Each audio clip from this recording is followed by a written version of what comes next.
Il défonce tout le plateau de BFM TV, je peux vous dire qu'il va plus jamais être invité. Ça n'existe pas dans la Charte des Nations Unies. Attaque préventive, ça n'existe pas. Alors, vous me dites, quand un État estime qu'il y a une menace existentielle. Ouais. J'ai dit avant toute chose que c'était contraire à la Charte des Nations Unies. Mais d'accord. Ça, la phrase telle qu'elle est. Est-ce que ça Mais pourrait en même temps, il peut y avoir un argument qui dise nous sommes face à une menace imminente et donc il vient d'où cet argument? Il y a eu un débat aux Nations Unies là-dessus. Et d'ailleurs, écoutez, vous rendez compte de ce que vous dites là. Saddam Hussein, 1980, il estime qu'il y a une menace existentielle du fait de la révolution iranienne. Il attaque l'Iran.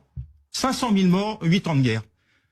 Vladimir Poutine estime qu'il y a une menace existentielle du fait de l'adhésion éventuelle même pas éventuelle, de l'Ukraine à l'OTAN. Il attaque l'Ukraine et c'est pas bien, etc. Donc, si vous voulez, qui décide que c'est la menace existentielle? Donc le pays en question décide que c'est une menace existentielle, il attaque, vous vous rendez compte le monde dans lequel parce que l'Iran a menacé, là depuis 1979, le régime menace Israël. Non, c'est pas vrai. Ah bon.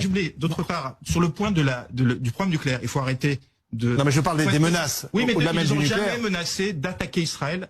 Et on mélange tout, parce que je pense qu'il y a une manipulation de la population. On parle du programme nucléaire iranien et on nous parle toujours, je connais bien la chanson parce que ça fait des années que je travaille dessus, on nous parle de ces menaces qui sont vraies, c'est vrai, de ces attaques directes contre l'existence d'Israël de la part des dirigeants iraniens, mais les deux sont pas liés. Donc il faut être précis. C'est-à-dire les deux sont pas liés.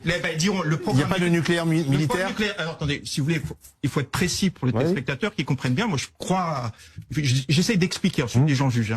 Le programme nucléaire iranien, enfin je vais déjà parler, il est arrêté à la révolution iranienne. Il commence du temps du Shah. Donc il est arrêté, c'est des faits. Il reprend effectivement au milieu des années 80. Alors il y a à la fois un programme balistique et un programme nucléaire iranien. Et ça, alors, pas beaucoup d'informations. Ils veulent construire la bombe atomique à l'époque. Pourquoi? Parce qu'ils ont été attaqués par Saddam Hussein. Ils n'ont pas fait le poids sur le plan des forces conventionnelles.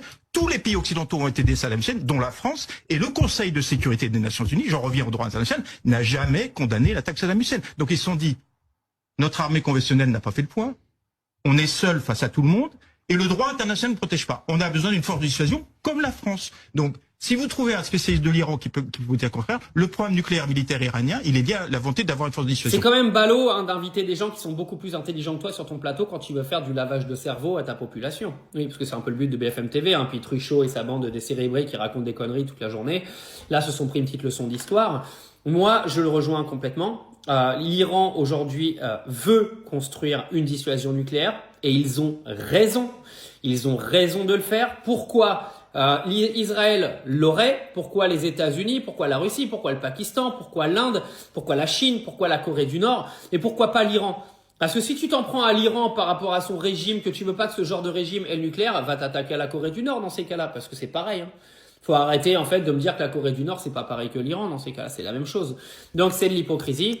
Aujourd'hui, Israël ne veut pas que l'Iran ait une dissuasion nucléaire parce que si Israël a envie d'aller foutre sur la gueule des pays à côté, ils pourront plus le faire. Donc voilà, c'est là la raison. Et moi, je te le dis, et je le dis solennellement aujourd'hui, je suis pour que l'Iran puisse avoir du nucléaire pour qu'une bonne fois pour toutes, on leur foute la paix et qu'Israël arrête de vouloir attaquer tous les pays qui se trouvent à côté de lui.